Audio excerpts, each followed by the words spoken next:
A very good morning to all the participants and our distinguished speaker. I am Mayura Chaubal, and on behalf of SEF CRNTS IIT Bombay, I take this opportunity to welcome you all for today's talk on environmental scanning electron microscope titled Flexible and Easy to Use SEM for the Widest Range of Samples. This talk will be presented by Dr. Karthik Bala Subramanian. Before we proceed, I would request Head SEF CRNTS Professor Suparna Mukherjee to give us an overview of SEF CRNTS IIT Bombay. Over to you, ma'am. Thank you, Mayura. So I will now like to welcome all of you to this webinar. And before we start, I would give a brief introduction to SIFE. So SIFE and CRNTS started their journey separately. But SIFE is a DST-supported center, the Sophisticated Analytical Instrumentation Facility, that started in 1976. And CRNTS started somewhere around 2005. They were separate entities that got merged in 2008. And so now SIFE and CRNTS has a lot of sophisticated instruments, and we also have PhD students under CRNTS. So there are about 83 PhD students now, and they are guided by faculty members from all over the institute. And we do routinely a large number of sample analysis, both for within IIT Bombay and also for outside users. Now, I would like to just show the type of facilities we have. We have electron microscopy facilities, various mass spectrometry facilities, and also various other instruments like CHNSO elemental analyzer, ESR, FTIR, and then we have a suite of thermal analysis instruments that are more recently added. In fact, the last one is yet to be installed. Now, in addition to SIFE facilities, we have central facilities that are located in SIFE CRNTS. These include ICP-AES, Laser Raman, and then also the environmental scanning electron microscope, which is the focus of the talk now. And later today, we also have another one on TEM. So we have TEM 200 kV, which is also there in CRNTS. We have other facilities like 2D GCMS, UVV spectrometer, etc. So as I was saying, we receive samples not only from India, not only from Maharashtra, but all over India, as you can see here. Our primary samples are mostly coming from Maharashtra, but it is all over India also, as you can see here. And these are all the staff members of SIFE and CRNTS who runs the samples, maintains the instrument in proper working condition. And we also receive visitors from all over. As you can see, these are several visitors who have visited our center. And we also routinely have webinars on various facilities that we have. And these are also there, the recordings are available in the YouTube channel. So you can access them and see them. And we are also on LinkedIn. So you can also follow us on LinkedIn. And today we will have a talk by Dr. Karthik Balasubramaniam on flexible and easy to use SEM for the widest range of samples. So without much delay, I would request Dr. Karthik Balasubramaniam to now present the talk. Thank you, ma'am, for presenting the information about current facilities at SEF CRNTS IIT Bombay.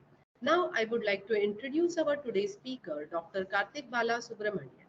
He has fulfilled a variety of technical and commercial roles and is currently working as Sales Development Manager. He did his master's and PhD from the Electron Microscopy Department of University of Bombay. His early research was in the field of coaxial electrohydrodynamic automation, wherein he worked on encapsulation of materials using a novel technique of coaxial electrospray. His postdoctoral research at JNCASR Bangalore, he worked on fabrication of substrate used for surface enhanced Raman spectroscopy using nanomaterials that enhance Raman signals by a million times.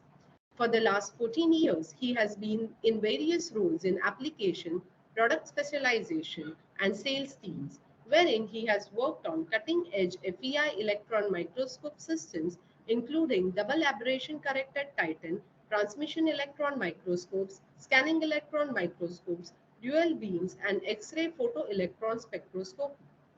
His role in Thermo Fisher Scientific currently is as a sales development manager, wherein he visits customers for technical presentations, discussions, configuration built up based on customers' application requirements. His field of expertise is advanced material characterization using electron microscopy techniques and surface analysis using XPS. Just an important note, uh, Just an important note. Queries related to today's talk should be posted in the question and answer box only. We will be posting the feedback form shortly. Kindly fill it. So let us commence today's webinar. Over to you, sir. Thank you, Meera. Thank you for your nice introduction. Good morning, Professor Suparna, and all members of SELF. It's an absolute honor and a privilege to be part of this wonderful workshop. And my best wishes to all the users of SAFE. Thank Thank you you. very much. Thank you. So once again, good morning, one and all. Very warm welcome to this list of safe instrumentation facilities. With the advancement of nanotechnology and modern day research materials, characterization of these materials become more and more important. And out of the list of many characterization equipments, a scanning electron microscope plays a very critical role because whatever materials that we work on, irrespective of our research domain or the type of a material, to get an image of the sample, to understand its size and morphology is more and more important. And that's where a scanning electron microscope has an indispensable position in the list of characterization techniques. And when we look into the huge list of SAFE with all the characterization facilities that we have, this particular instrument, a quanta scanning electron microscope, which is available at SAFE, has a very unique position when it comes to characterization of samples. So in this presentation, about an hour, we will look into how this SEM is quite flexible in order to accommodate the widest range of samples. As we get into the details of this quanta SEM, let us quickly refresh some of the basic aspects of a scanning electron microscope and what are the key parameters that take us to the perfect imaging conditions. And as we start talking about a scanning electron microscope, a very quick overview for external users. This is a typical schematic layout of a scanning electron microscope.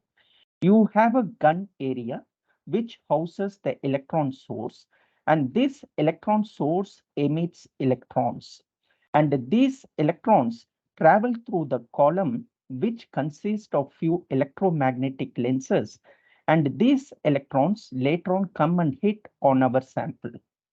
With the electron beam interacting with the specimen, you get a variety of signals that come out of the sample. And these signals are collected by relevant detectors, and these detectors help us to plot the image of the sample on a computer monitor. And one aspect to be very critically noted is that since we are using electrons as the source of illumination, the whole column, starting from the gun up to the column and the chamber, has to be preserved in a high vacuum. Particularly the gun is held at a typically very high vacuum, and that goes to the same to the column as well as the chamber. And as we step forward, if we look into any SEM image, an SEM image is a combination of various gray levels. There are some bright spots on the image as well as there are certain dark spots on the image. And they all give us useful information about the sample that is being characterized. And when it comes to scanning electron microscope, one critical aspect that every user has to be keeping in mind is the importance of electron beam specimen interaction. So whenever an electron beam interacts with a specimen, quite interesting aspects take place in the surface of the sample.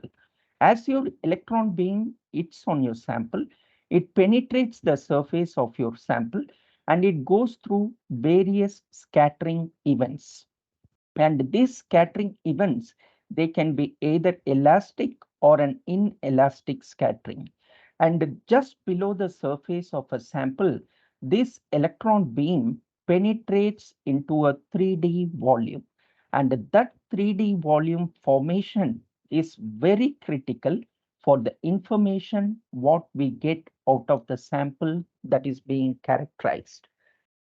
We mentioned that the electron beam, as it penetrates the sample, it goes through a scattering event.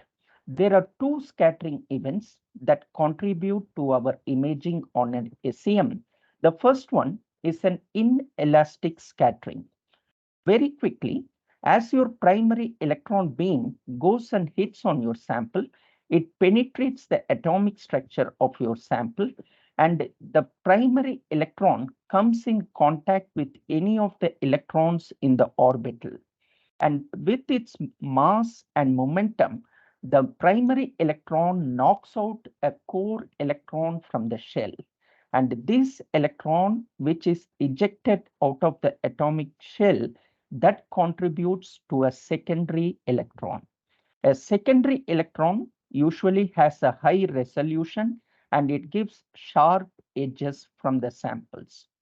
On the other hand, there is another event that takes place called as an elastic scattering. The primary electron, as it enters the orbital, many occasions it does not come in contact with any of the electrons that are revolving in the orbitals. It comes in contact with the nuclei and it bounces back without ejecting any electrons. And these electrons which bounce back from the nuclei, they are called as backscattered electrons. Since these electrons are bouncing from the nuclei of an atom, they contribute to the atomic contrast that we get out of the sample. So the backscattered electrons contribute to the chemical contrast, whereas the secondary electrons, they contribute to the high resolution that we get out of the sample. It also to be made in it also to be considered that whenever an electron beam interacts with a sample, along with the secondary and backscattered electrons, you have quite a few other interesting signals that come out of this interaction. For example, the X-rays, you can also get the Auger electrons or the cathodoluminescence electrons. And the modern day SEMs, they all have a suitable detector which is designed to collect the necessary information coming out of this electron beam interaction. And we mentioned about the secondary and backscattered electrons. There is another important emission that takes place with this beam interaction that leads to an X-ray. For example, in our secondary electron emission, we saw that the primary electron comes in contact with any of the electrons in the orbital. It imparts its momentum and knocks out the electron from the orbital, which we know as the secondary electron. Now, another electron from a higher orbital jumps in to fill this electron hole vacancy. And this movement from a higher orbital to a lower orbital, that releases an energy. And this released energy, which is very characteristic of an element, that is captured by a detector and it is plotted as a spectra that gives us the understanding of what material is present. And the quantification that is available with these softwares, they help us to tell how much of an element is present as well. So, along with this understanding of what is present and how much is present, the modern day detectors under an SEM, they also help us to plot an elemental map of where is my material present. So, in a sense, along with the secondary electrons and the backscattered electrons, which give us a very useful information about the sample, the EDS analysis under an SEM gives us the composition of what is present, how much is present, and where it is present. These are the usual techniques that are characterized under an SEM. And if you are an SEM user, a quick recall about the 3D volume interaction. We mentioned in our previous slide that as an electron beam interacts with a specimen, it forms a 3D volume just below the surface of the sample. And this 3D volume formation is very essential for the yield of the electrons that come out of the sample. So depending upon either you are looking for a secondary electron or a backscattered electron or a X-ray analysis, your electron beam parameters or the parameters that you set to analyze your sample, it should be set in such a way that you trigger the right electrons from the 3D volume information. In other sense, if you are interested in doing a high resolution secondary electron imaging, then your electron beam parameters should be in such a way that the 3D volume formation is just below the surface of your sample. Or if you are, on the other hand, if you are interested in X-ray or elemental mapping, then it requires a larger depth of penetration. So the electron beam parameters, particularly the accelerating voltage, you will set it up in such a way that the electron beam penetrates a larger depth of penetration and you trigger the right X-rays from the 3D volume interaction. So any good expert on an SEM will use the right operating parameters to get the right information out of a 3D volume interaction. And whenever we talk about these signals that come out of a sample, all these signals that come out of the sample, they have a more or less a certain energy band which they fall into. For example, the secondary electrons, which contribute to the high resolution imaging, they typically have an energy which falls between 0 to 50 electron volts. Whereas the backscattered electrons, which gives you the chemical contrast out of your sample, they have typically an energy which is greater than 50 electron volts, and it can go as high as the primary electron. So once again, this energy distribution of the signals gives us an indication of the right parameter to set when operating on a sample to get the information out.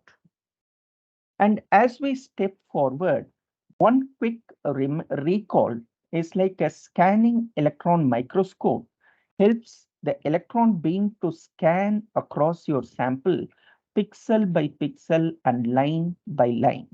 It has to be recollected that when an electron beam interacts with your sample on every pixel or on every line, it triggers signals out.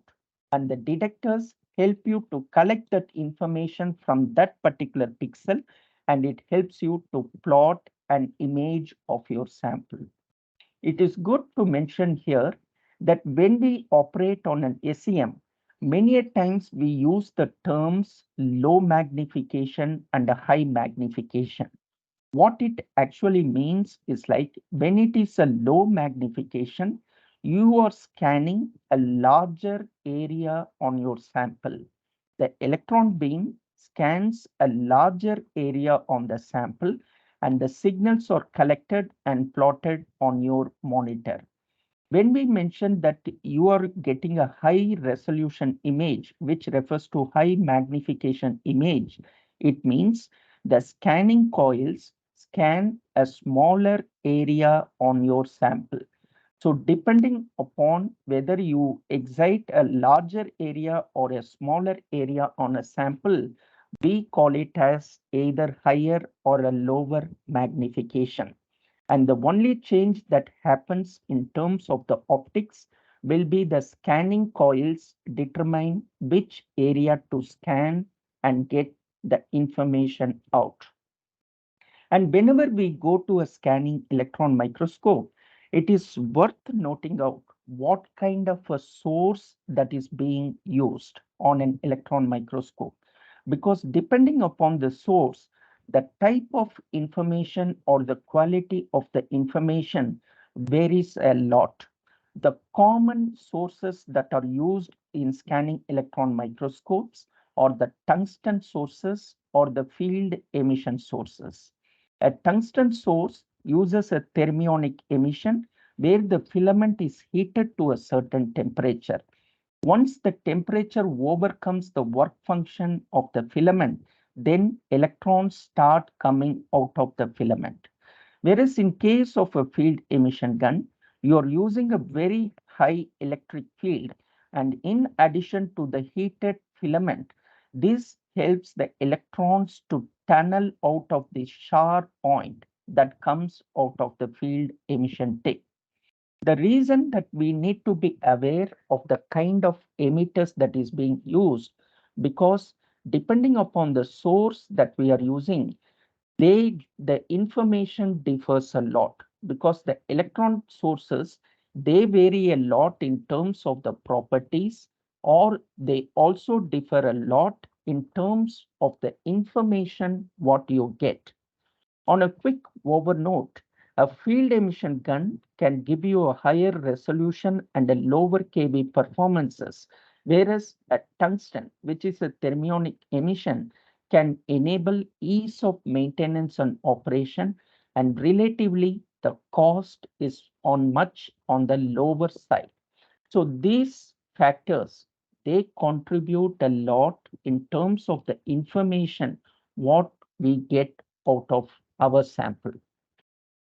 And when we talk about operational parameters on a scanning electron microscope, and with respect to the quanta SEM, which is of a subject of today's interest, one of the important parameters that a user has to be well aware is the effect of accelerating voltages. And accelerating voltage can be either set high or a low. When we say high, it is in terms of 15 kV to 30 kV, whereas when it is low, it is typically from 1 kV up to 10 or 15 kV. Depending upon the accelerating voltage, what you said, the information what you collect out of your sample, they can vary a lot. If you use an higher accelerating voltage, you have the potential to hit a higher resolution, because the wavelength at a higher kV is typically smaller. And when you use a smaller wavelength, you have the potential to get a better resolution. But on the other hand, apart from resolution, you might end up with surface structures which are not very sharp and might be bit unclear because of the edging effects. On the other hand, if you use a lower accelerating voltage, you might compromise on the resolution that comes out of your sample. But a lower accelerating voltage helps you to get much better, clear surface structures, because the edge effect and the charging effect will be relatively lower at a lower kV. So depending upon the sample what you're operating on, and depending upon the information what you're looking for, either a high resolution or the surface features, the choice of accelerating voltage has to be selected. A very quick representation of a gold on carbon. Here at a 5 kV, you are not getting the right resolution out of this sample. Whereas at a 30 kV, your resolution that comes out of a sample is much better than what a lower accelerating voltage is. On the other hand, if you are working at a 30 kV for this kind of a flakes, carbon flakes, then the surface feature is very important, which you are not getting at a 30 kV. Whereas the moment you go to a 5 kV, you are able to get much better surface features that come out of the sample. So changing the accelerating voltage changes the information what you're looking at your sample, and basically it all goes back to the 3D volume interaction what you're forming on the sample. The next important parameter to consider as an optimal imaging conditions is like the use of working distances. There are two choices that you can have. Either you can have a smaller working distance. When we say smaller, it is closer to the final pole piece. Or you can have a larger working distance. When you have a smaller working distance, the magnetic field is much stronger and you have the potential to hit a higher resolution. On the other hand, the depth of field what you get out of your sample imaging will be potentially smaller. On the other hand, a larger working distance, you might compromise on the resolution what you're looking at a sample, but it helps you to get greater depth of field from your sample. So as we said about an accelerating voltage, the working distance plays a very critical role in the kind of information what you are looking for. And the last parameter what we will cover today is the importance of a spot size. You can have two choices of spot size. You can either have a large spot size or a small spot size. And on the quanta that is available on the safe, you have the flexibility to change your spot sizes from 1 to 12. These are arbitrary numbers. 1 or relatively closer numbers refer to smaller spot sizes, which help you to get a higher resolution.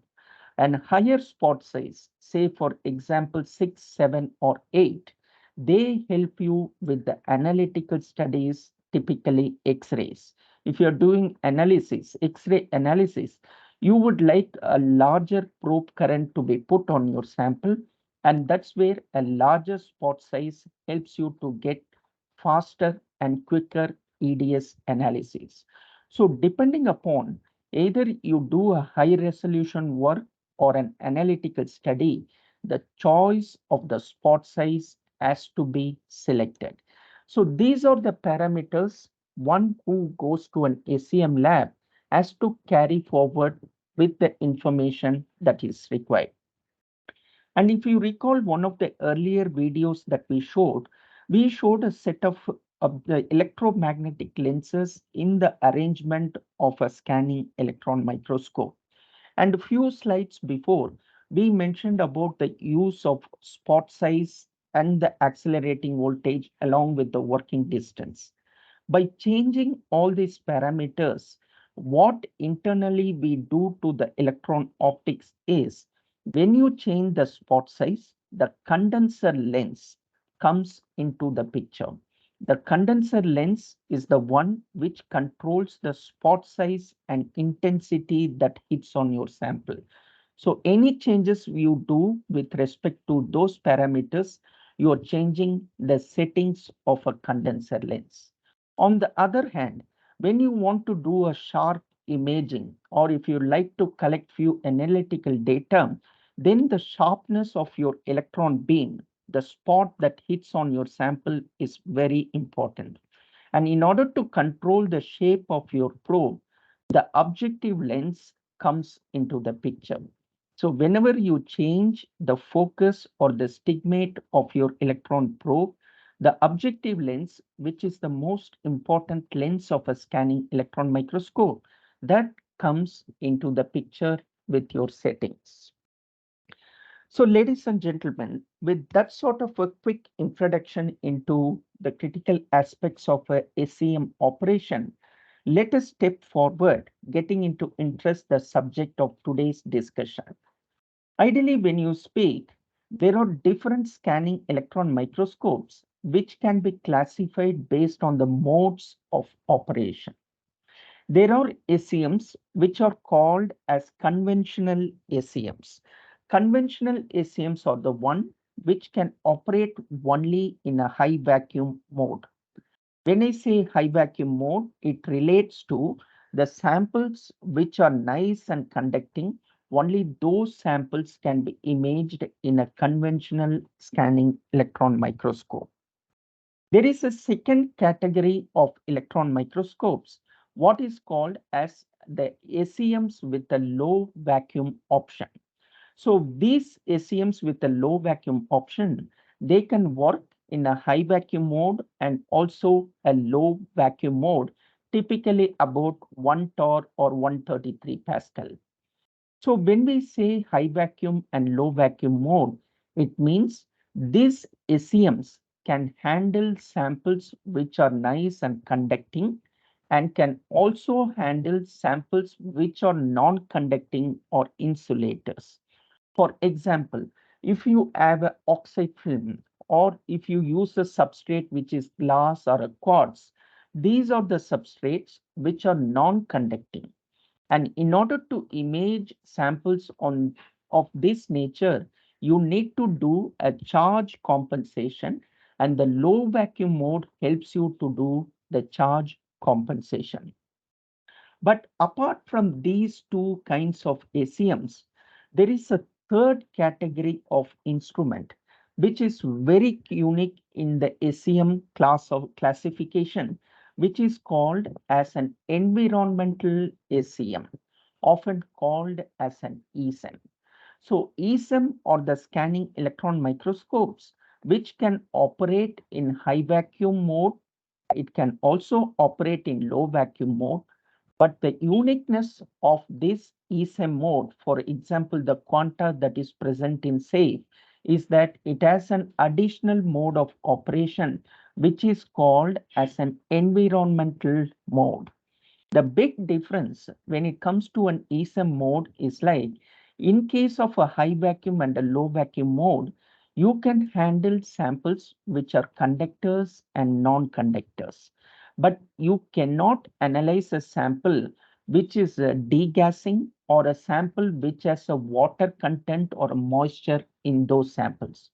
Whereas with the availability of an ESEM mode, environmental mode, you can operate any sample in any condition without any sample preparation. That's the huge benefit this ESEM, these electron microscopes with an ESEM, particularly the Quanta, offers to the user community. So if you look into this classification of instruments based on their ability to work in a vacuum mode, you have the conventional SEMs, which typically operate from 10 power minus 3 to minus 4 Pascal. Then you have the low vacuum mode of instruments, which can operate about 130 Pascal or 200 Pascal. But the environmental SEM, it gives you the flexibility to operate even up to 2000 Pascal, which is very, very close to the natural ambience atmosphere, what we are talking about. So it's not only about imaging the sample. When it comes to a conventional SEM, there are quite a few limitations because when you have a sample which is non-conducting, you have to do some sample preparation methods in order to make them conductive. In order to make them conductive, the regular practice is to sputter coat them either with a carbon or a metal coating. So this kind of a coating, even though it makes your sample conducting, you lose the originality of your sample. You are masking the sample with the coating, which does not give you the true representation of the surface morphology of your sample. Added to that, When you want to do an analytical studies to understand the composition, the EDS analysis will always have a composition that is a certain percentage of the coating what you have used. So in a overall sense, the sputter coating destroys the original purpose of getting a true morphology out of your sample, which an SEM with an ESEM mode can help you to overcome. And because of these traditional shortcomings of a conventional SEM, these are some of the samples which you cannot analyze under a conventional SEM with its true nature. You have to change the nature of the sample by inducing an artificial coating and then imaging it under an SEM. So what can we do to avoid the charging defects? For samples which cannot be done in a conventional SEM, we use the low vacuum or the environmental SEM, which is available on the Quanta SEM. And on an ESEM mode, we use the gas ions. We use the gas or water molecules for two main purposes. It helps us to reduce the charge buildup on the sample, and importantly, it helps us to amplify the secondary electrons that come out of a sample. And we mentioned that ASMs, environmental ASMs like the quanta, what we discussed about, they can operate up to 2000 Pascal. Now, one important question that comes to us is when you are using a sample which has moisture content in it, and if your chamber vacuum goes up to 2000 Pascal, what happens to the column cleanliness? Because the column cleanliness is a very important aspect of a scanning electron microscope. And are we talking about contaminating the whole column when you go to the low vacuum or the ESEM mode? That's where the quanta instrument that is present in SAFE has a very unique pumping system, which is called through the lens differential pumping system. This through the lens differential pumping system helps you to go to the ESEM mode, and at the same time it maintains the cleanliness of the column without any loss in the resolution or the operating parameters. What we mean by as a through the lens pumping system is all ACMs, traditional ACMs, you have a column which is pumped and you have a chamber which is pumped. You have two separate pumping systems for the column and the chamber that holds the sample. The uniqueness or the design improvement what we have with the quanta instrument is along with the chamber pumping and the column pumping, you have a separate pumping system and additional pumping which is called as the through the lens, and this through the lens is nothing but an additional pumping system between the main column and the final pole piece. So this is an additional set of pumping system what we have. So even if you're working on an ESEM mode, say for 2000 Pascal, and you have a sample which is degassing, it gives you a lot of unwanted vapors. The chamber is capable of throwing it out. And even if the chamber fails to do so, you have an additional buffer layer of pumping system that through the lens, which helps you to keep the column absolutely clean.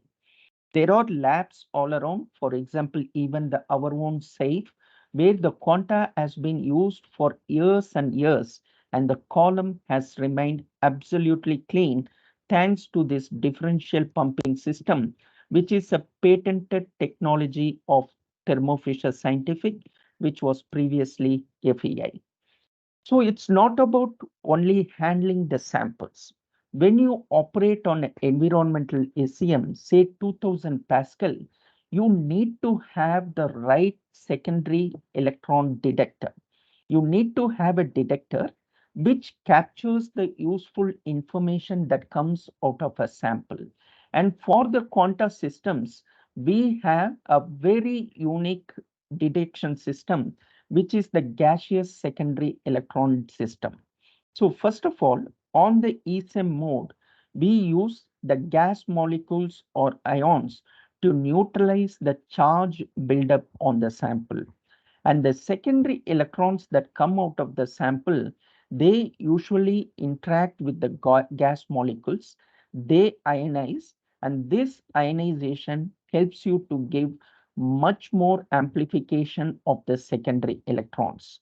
So over a distance between the sample and the detector, you have a gas amplification that takes place, and that cascades, and this cascading effect helps you to give much improved resolution even though you are operating at an SEM mode. So this is the GSED detector that comes as a standard with all the environmental SEMs. And one particular aspect to be noted by the users is like when you're working on a GSED mode, there are few more additional parameters the user has to be noting down, because for every given pressure, the gas amplification, the yield of second electrons is best at a given certain working distances. So if you operate at a certain working pressure, that is the chamber pressure, you have to be at an optimal working distance with respect to this GSED detector in order to get the best signals out of the SEM mode of operation. So all said, this quanta instrument is a super flexible, versatile instrument that can help you to operate conductive samples in the high vacuum mode, non-conductive samples in the low vacuum mode, and samples that have moisture or degassing samples in the environmental SEM mode. All these samples can be analyzed in its original state without doing any sample preparation or a sputter coating. So the Quanta series helps you to do imaging with different modes of operation. Either you are looking for a secondary or a backscattered information, you have different modes of operation, and this Quanta can be equipped with analytical studies as well. You can have an EDS detector for compositional information, or you can also have a EBSD detector that gives you the crystal orientation of your sample. So along with the imaging capabilities, the Quanta system is a perfect combination for analytical studies as well. So you can image the conductive and nice and good samples. You can get a super morphology using the secondary electrons, or you can also get the atomic contrast or the chemical contrast using the backscattered imaging. And for non-conducting samples, for example, these fabric surfaces, you can image it in a original condition without doing any sputter coating. You have a low vacuum detector which is dedicated for this mode of operation in the low vacuum. And when you go to the non-traditional samples, for example, what we call it as an oil on a metal, if you want to image this oil on a metal, then you need to go to the environmental SEM that is available on a Quanta. So far, all good. We have spoken about the imaging capabilities of a quantum, but there are many users who would like to image a sample in a low vacuum or a SEM mode, and at the same time, they will also be interested to get the chemical composition of these samples at the low vacuum mode. But it has to be recollected when you go to a low vacuum or a SEM mode, we mentioned that we use the gas to be purged into the chamber, and that gas helps you to do the charge neutralization. So when you purge in gas, how an EDS will be possible? Because the moment you have a gas in the chamber, the electron beam that comes and hits on your sample is scattered all around.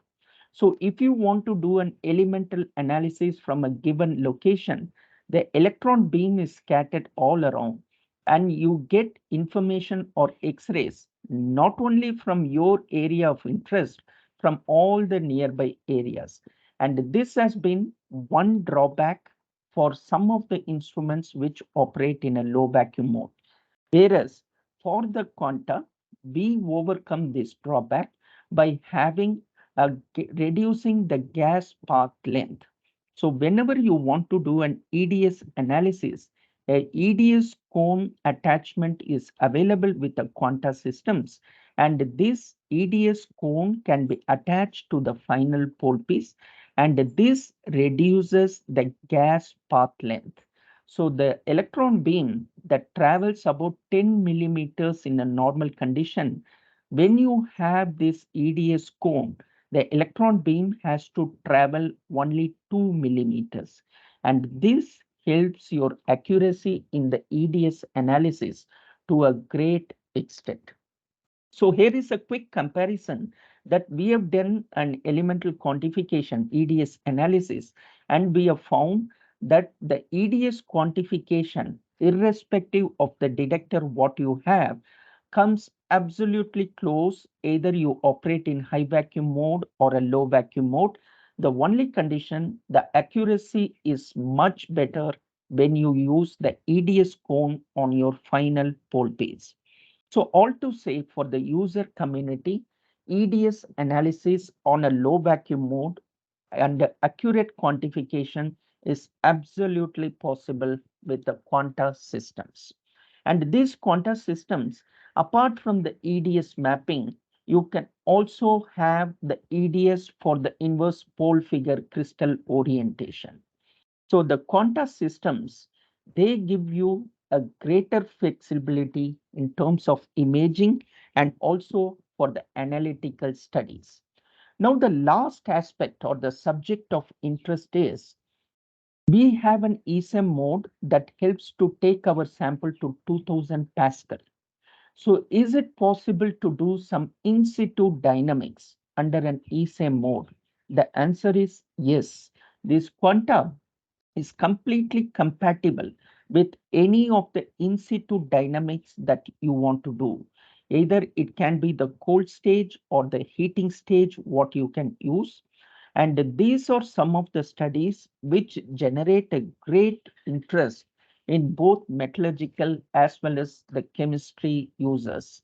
So this is a typical cold stage, what we call it as a Peltier stage. And this stage has the capability to go from -20 to +50 degrees.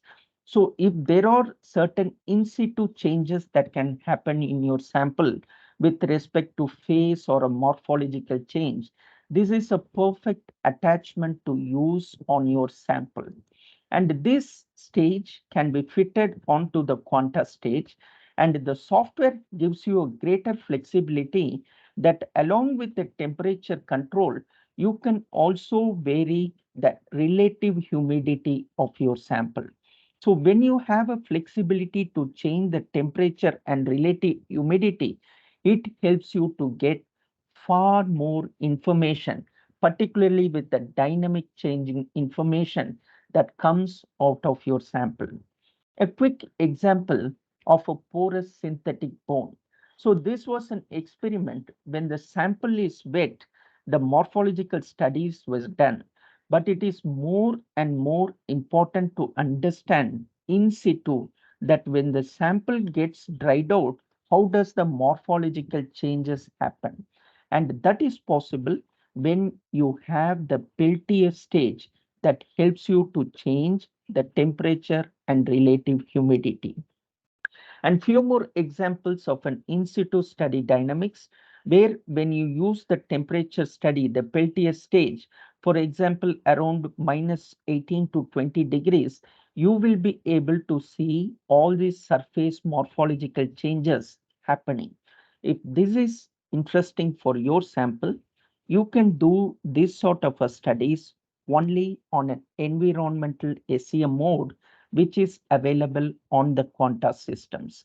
So here is an example where once again, as you change the temperature, the morphology goes through a different change. And this is of a great interest, particularly with the petrochemical industry. The petrochemical industry would like to understand the phase changes or the morphological changes with respect to temperature. And if you are someone who like to understand the distribution of particles in a solvent media, so let me come again. Distribution of particles in a solvent media. You cannot put a solvent media as such in a scanning electron microscope because the whole column works under a high vacuum setup. So you have a dedicated detector, which is an optional item for a quanta. So this wet stem detector helps you to load a sample in its solvent stage, and this detector can help you to understand the distribution of the particles in a given area. So if this is of your subject of interest, even for the biological community, they can use a certain quantity of the samples.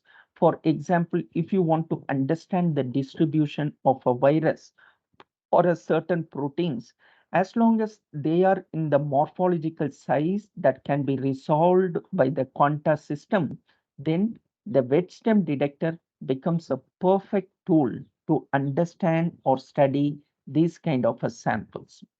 And as I mentioned earlier, you can also have a certain combinations of a heating stage 1000 or 1500 degrees Celsius.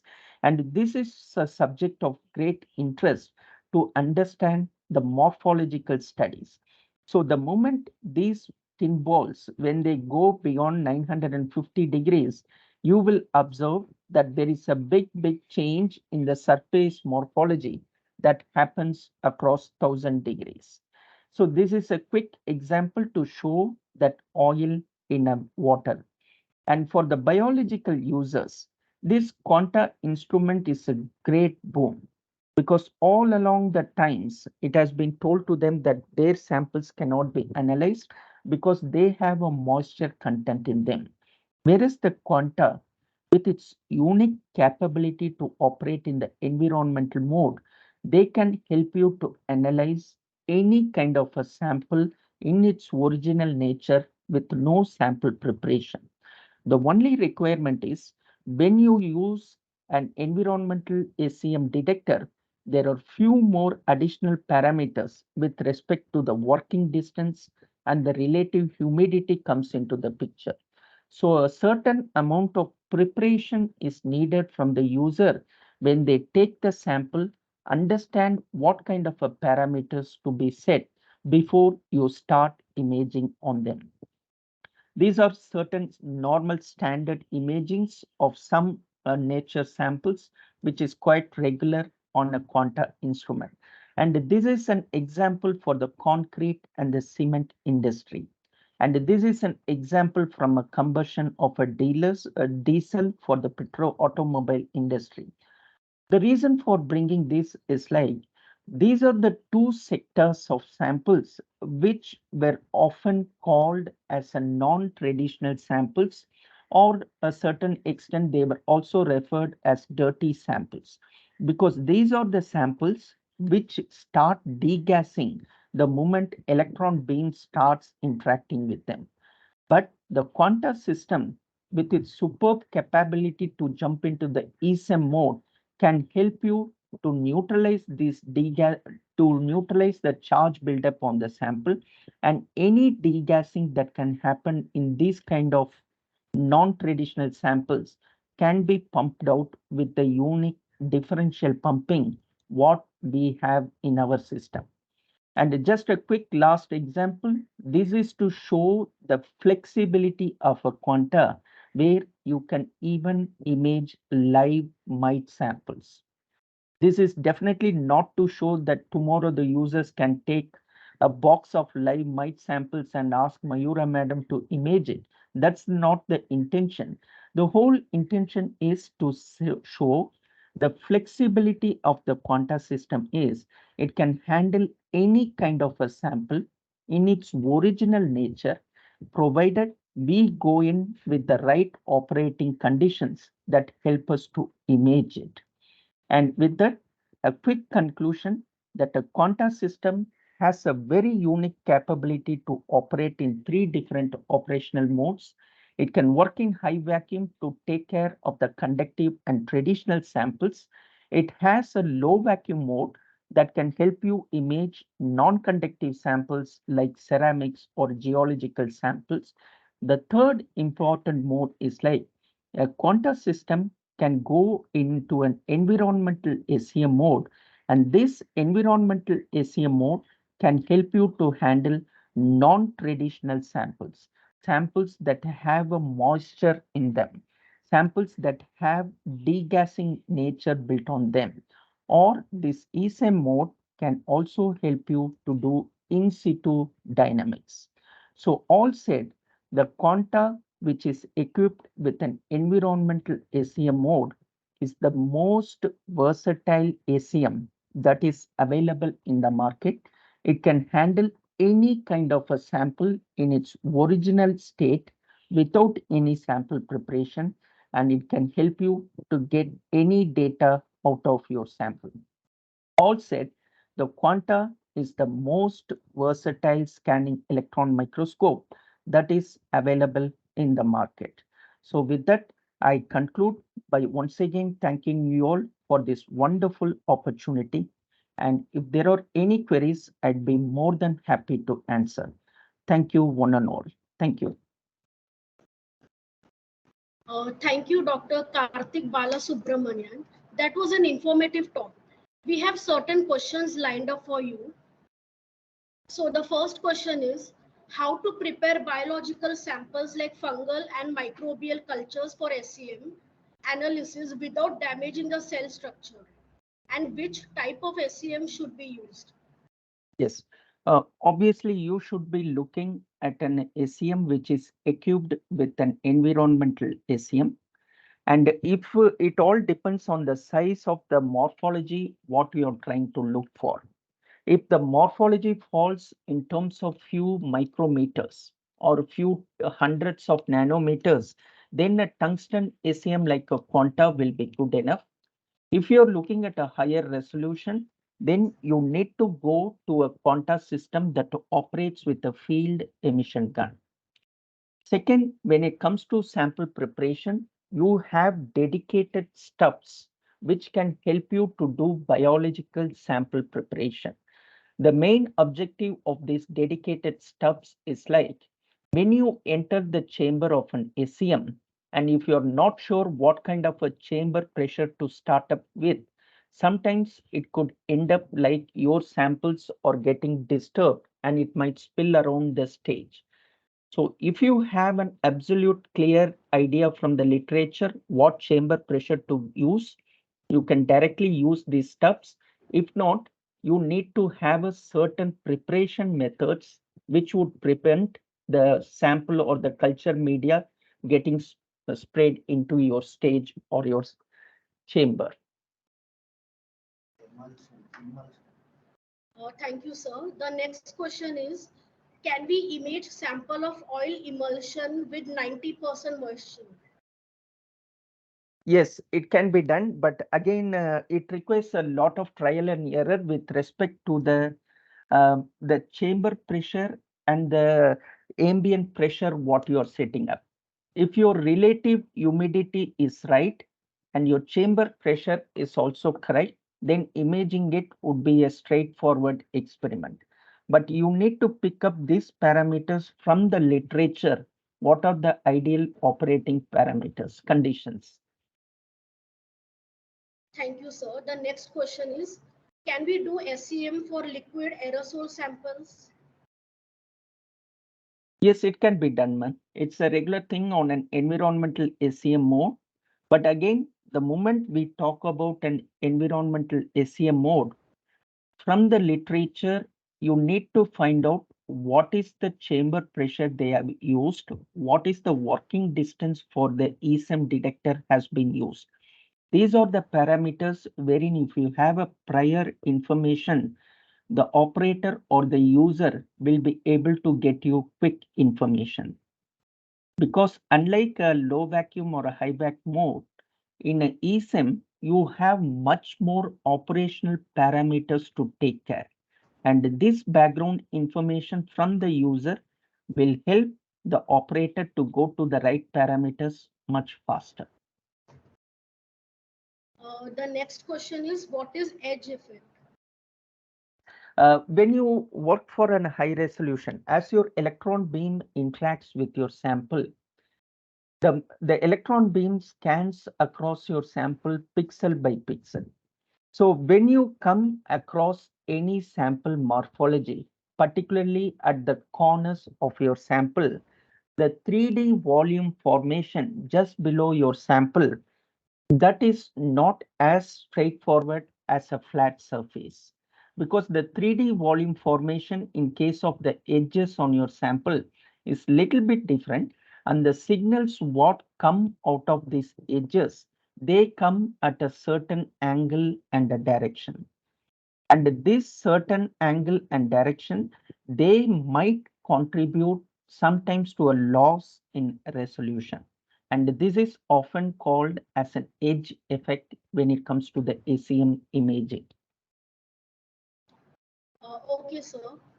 Next question is, how can we analyze magnetic samples using SEM? Yes, analyzing magnetic samples under an SEM is a straightforward technique. Again, you need to do a certain sample preparation. The first thing, you cannot take a bulk magnet under an SEM because you are using electromagnetic lenses. So if the nature of your samples is magnetic, you have to take a very small quantity of these samples, but at the same time, you have to ensure that these particles or powders, they stick on to your matrix. You should not have any loosely bound particles on your preparation. And one way to ensure that you don't have any loosely bound particles is like, once you put your powders or the particles on a carbon substrate, on a carbon tape, you can pass a very small, you can pass a magnet very close to the sample surface. Any physical magnet that you find it. This helps you to remove any loosely bound particles on your preparation. Once this exercise is done, then you can go and do a regular imaging on an SEM by operating at a safe working distance. Thank you, sir. Another interesting question. Can different type of materials used for conductive surface coating lead to different type of secondary electron or BAC electron detection? Absolutely, yes, ma'am. When you use a different coating material, for example, copper, platinum, or gold, all these elements have a different atomic number. And when you have the coating material which has a different atomic number, the 3D volume formation is going to be different. And when you have a difference in 3D volume formation, the signals which come out of the sample will also be different. So for a given electron probe parameter, if you keep that as a standard, and if you vary all these coating materials, still the images what you get of your sample will be different. That's because the coating material has a different atomic number and it causes a different 3D volume interaction. Thank you, sir, for answering all our questions. Today's vote of thanks will be presented by Mr. Naresh Ambati, Senior Technical Officer at SEF CRNTs. Over to you, sir. Yeah, thank you, Dr. Karthik Balasubramaniam, and for such an interesting talk on environmental scanning electron microscope with various applications and advancements. I would also like to thank our head, Professor Suparna Mukherjee, for her initiation and continued support. I thank all the participants for attending this webinar and making this event successful. I request you kindly visit our website for details of instruments and registration process. Also follow us on LinkedIn. Thank you. Have a nice day.